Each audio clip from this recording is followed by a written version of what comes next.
Hello and welcome everyone to another StarCraft 2 England cast. Today I have got a game between LiquidJinro and MaxhitmaN.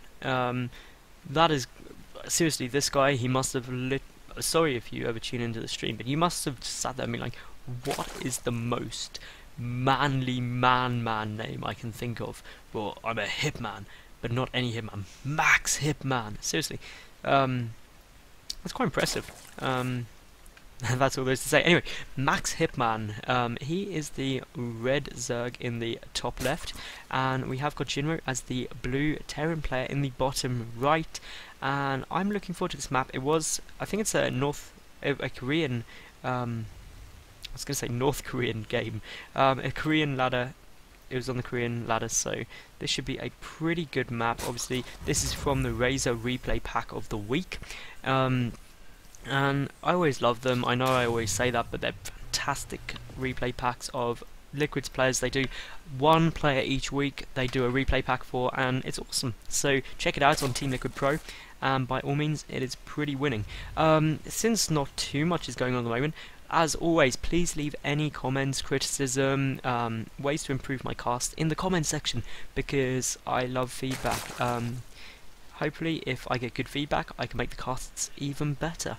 And also give the video a thumbs up if you like it, because, well, thumbs up are awesome. It's kind of like going back to primary school. For anyone in America, I think that's like, well, I don't know what it is. It's like the first school. The one between, is it elementary? Possibly, who knows? But yeah, thumbs up on the playground. Yeah, before kids got too cool. Anyway, we will see here that MaxhitmaN, he went for that 15 hatch, which is to be expected. He's probably going to get pool at 16, saving up some money, so almost guaranteed to do it. And there we go. So there is the 15 hatch, 16 pool. He will get scouted by Jinro. Jinro will, meanwhile, he hasn't got any gas yet, so slightly delayed, and it's going to be a command center. It is just going to be a command center because he's saving up the money. He's got the SCV there by the mineral fields and the gas, and any second now, there we go. So one command center down. It's always irritating when you know something's going to happen. You just have to wait and feel that awkward time where it's like there's going to be a command center but not quite yet. Meanwhile, we will see that Max is going for that extractor, and that's quite an early extractor. You can, well, it's not too early. It depends what Max's plan is. Obviously, you can get that extractor down, but it just means you are delaying. You can't get a third queen out as soon for pure creep spread. You can't get a third base as quickly. Now, obviously, the third base on this map quite interesting because you've got these rocks which don't actually block it, but block access to it. So that can be interesting. Can be a nightmare if Hellions do come out. But considering there's a double gas here out of Jinro, who knows what could be coming up. He could be doing something awesome. I hope he is, because awesome things are generally the prequel. Can't get the words out correctly right now. The prequel to awesome games.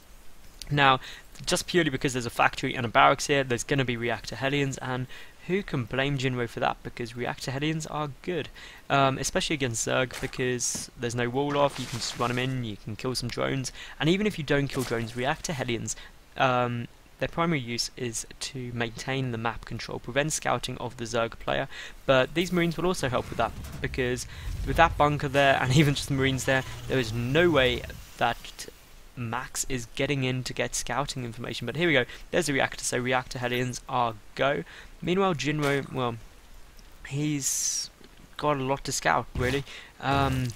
He knows, I believe, there we go, so he knows that that natural base is down. He knows that there's one guy left in gas, and he knows from the rippling of the spawning pool the speed's on the way, but the SCV dies, sacrificed himself to get the essential scouting information, but it's everything that Jinro needs to know. Meanwhile, Max, what does he need to know? Well, there's not actually much he can scout at this point, other than this command center is down, and I believe he has, no he hasn't, he has no clue at all, and that is a bit of a problem. Max really needs to know what's going on, because if you didn't see this command center down, you can just assume that there's some kind of tech going on, or a big, nasty, horrible, scary push, but because that is there, then to be honest, he doesn't have too much to worry about. But, well, we will see that Max is getting all 4 gases up. He's also getting his lair. He's got good injects so far with these queens. they're not too bad at all, so hasn't missed any injects, which is good at this stage of the game.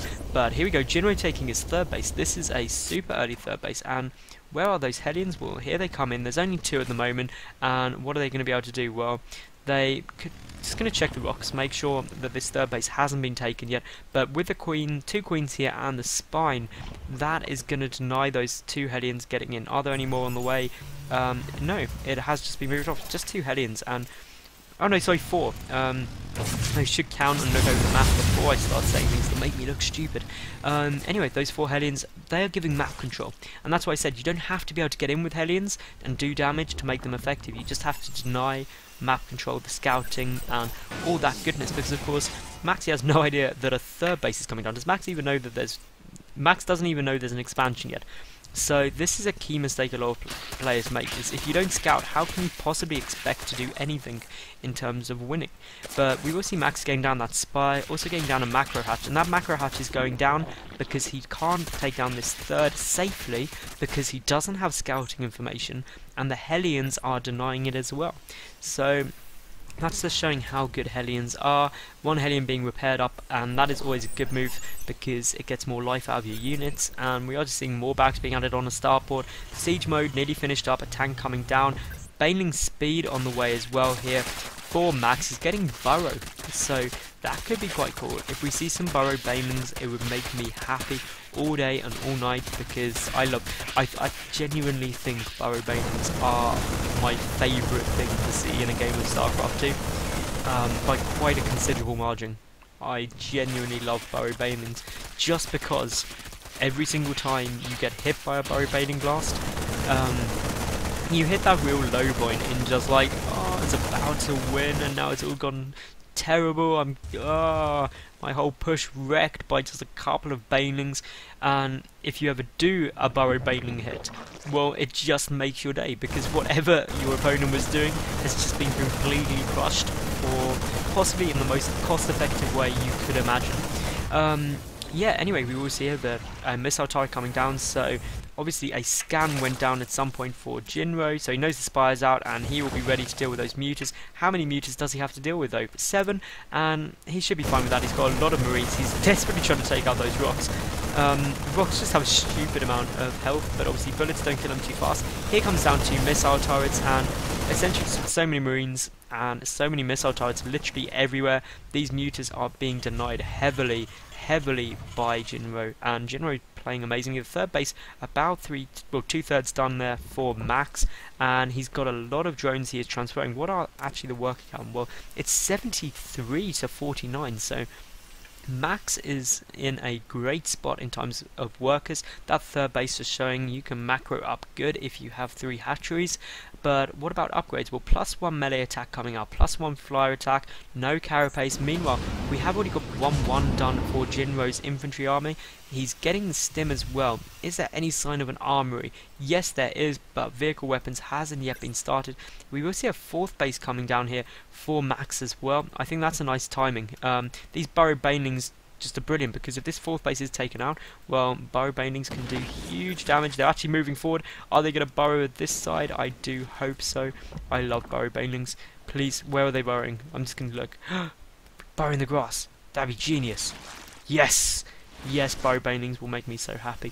Anyway, we will see here another factory coming down, so 2 tanks will be coming out at a time. Some mutas just poking around, trying to find anywhere to come in and do some damage. These missile turrets will be prevented, but the marines will not be. Marines are crazy good, especially when they get to be 2-2 and subsequently 3-3. 3-3 marines against mutas is just scary.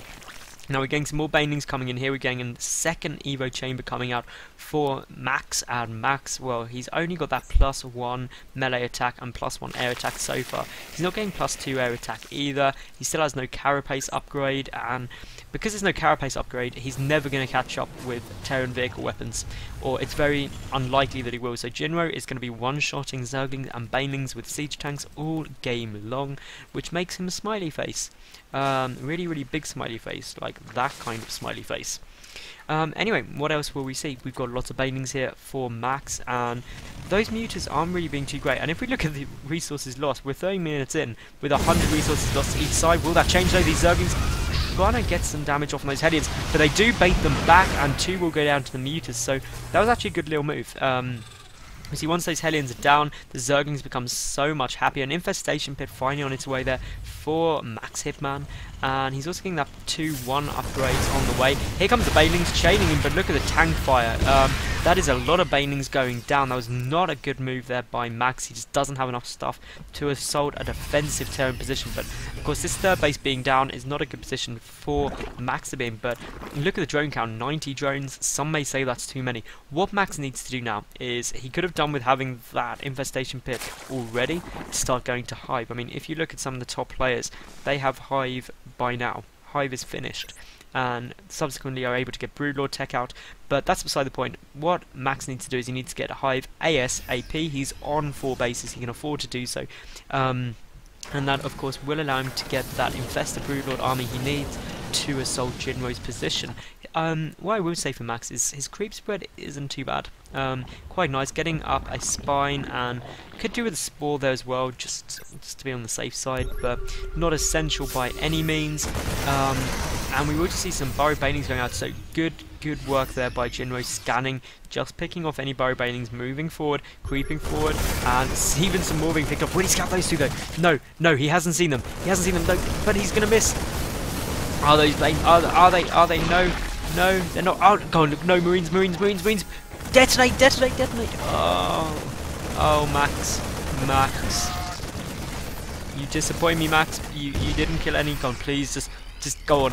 But no, here we go. All the Banelings are rolling in, and this is a lot of Banelings. An awful lot of Banelings. Could use the Burrow Banelings anytime he wants, but choosing not to. Instead, just rolling in with so many that Jinro just gets cleaned up.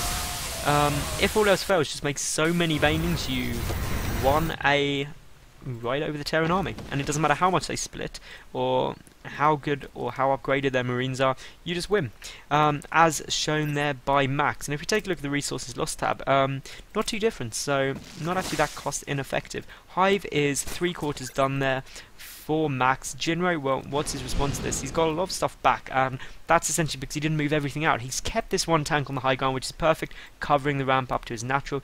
But if at first you don't succeed, do exactly the same thing again, and hope that the Zerg player doesn't have quite as many Banelings. But as Max is showing, you can never have enough Banelings, and essentially if you just use enough Banelings, you do fine. And the Burrow Baneling did die at some point, and that makes me sad. And again, Jinro is going to try and take out this 4th base, but in goes the Infestor to his death. A bit of a bad rally point there. And what is Max going to be able to do? Well, again, he's let Jinro get up this really nice position, and in terms of what you can attack with, he's got quite a few Infestors, so fungal growth would be big. Here comes in a lot of Mutas, a lot of Zerglings, and the Banelings go off in the tanks actually, which isn't the most cost-effective way to do things, but it does work, especially if you've got that many Mutas just to clean it up. And yet again, Max cleaned up that push without losing his base, which is essential because he needs that income in order to keep up this sort of play style, because he is not playing cost effectively. A big fungal growth goes off though, and at the end of the day that is cost effective. Those Mutas are able to clean up those Marines in a head-on engagement. The tanks will now go down for sure, and that is something that Jinro doesn't really want to lose. Bit of a wasted fungal there, wasn't needed at all. But still, we will see Jinro looking some on the back foot. Finally, the Great Spar on its way down. The 2/2 upgrades are on the way, plus 2 carapace, plus 3 melee attack on the way.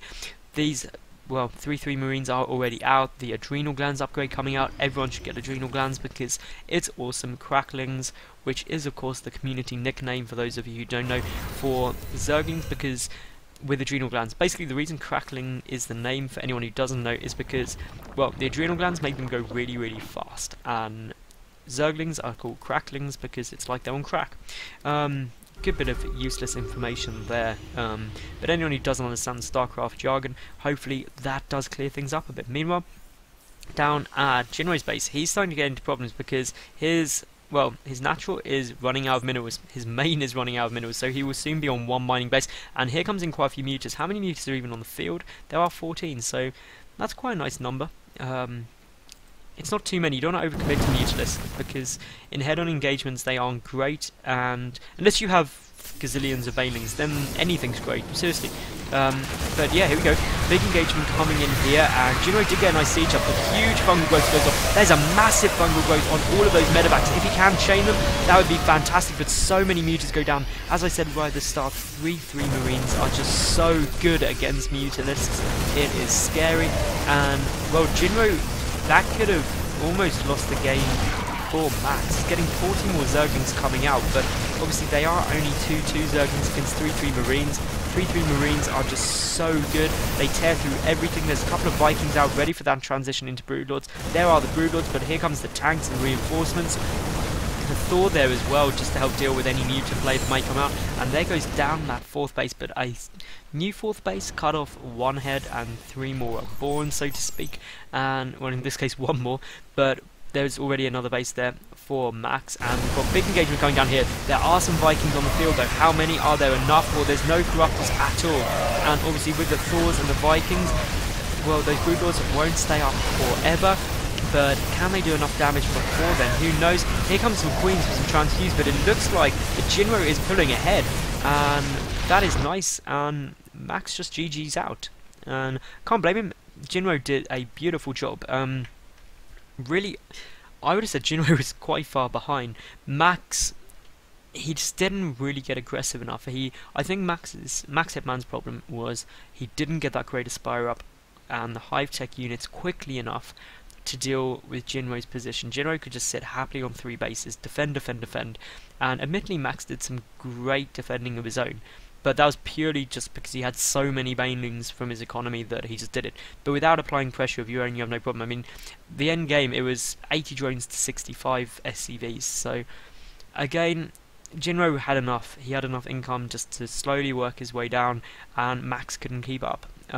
So yeah, well done to Jinro. Thank you very much for watching. If you did enjoy the cast, give it a thumbs up, subscribe, follow me on Twitter, all of that shenanigans, and tune in again. Bye for now.